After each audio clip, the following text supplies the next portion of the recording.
Tolib aka, qachon qaytasiz? Qaytsangiz bo'lardi. Uydagilar tezroq qaytsin, farzandinglarni birga voyaga yetkazinglar deb yotishibdi. Uyingizda ham bizga joy ajratib bermadi-ku, ukangiz uylangandan keyin. Oyijon, bu uy-joylar ukangizga tegishligini aytdilar. Bizni uy qurib olishimiz uchun o'sha 10 sotix yerdan ham yer ajratib berishmadi sizga. Mana shundan keyin siz ham ketdingiz xorijga. Dadam ham kichkinagina yerim bor. Ering qaytsin, o'sha yerga 1-2 xonali uy bo'lsa ham qurib olasiz deyaptilar. Iltimos Tolib aka, qayta qoling. Latofat. Men hozir qayta olmayman, tushundingmi? Jim yurmasang-chi, javobini berib yuboraman. Ajrashgan degan nomni olib, sharmanda bo'lasan bekor. Dadangga ham shu gapni aytib qo'y. Menga keling deb telefon qilavermasin, xo'pmi? Tolib aka, nimalar deyapsiz? Ichib olganmisiz? O'zingiz gapirayotgan gapingizni tushunyapsizmi? Ichgan bo'lsam nima? Ha? O'zimni pulimga ichdim, xo'pmi? Senga nima? Senchi ovozingni o'chirib yurgan. Sana dadangga jim yurmasalaring talog'ingni beraman seni.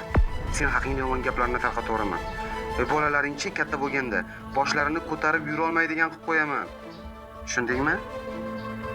Nimalar deyotganingizni o'zingiz bilyapsizmi o'zi? O'z farzandlaringizni kelajagi bilan o'ynashyapsizmi?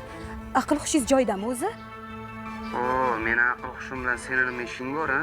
Sening nima ishing bor? Yoki aql hushingizdan topib oldingmi, ha? Dadang balki mendan ajratib boshqaga berish niyati bordir. Shuning uchun ham do'qirayotgandir menga, ha? Dadamga bunaqa tuhmat qilishga uyaling. Men telefonni qo'yapman. Siz umuman aql hushingiz joyida emas. Alo. Menga qarang. Hozir ichgansiz. Men aql hushingiz joyida paytda gaplashaman, tushundingizmi? Mani jinniga chiqaryapsanmi hozir? Mani aqlimchi, chotki, joyida, tushundingmi? Tamom. Javobingni berdim bugun. Taloqsan. Boshqaga uylanaman shu yerda, tushundingmi? Sendan zo'rini topganman. Shu bilan oila quramiz. Yo'limga to'g'anoq bo'lmasan, tushundingmi? Nima? Nima dedingiz? Sizchi?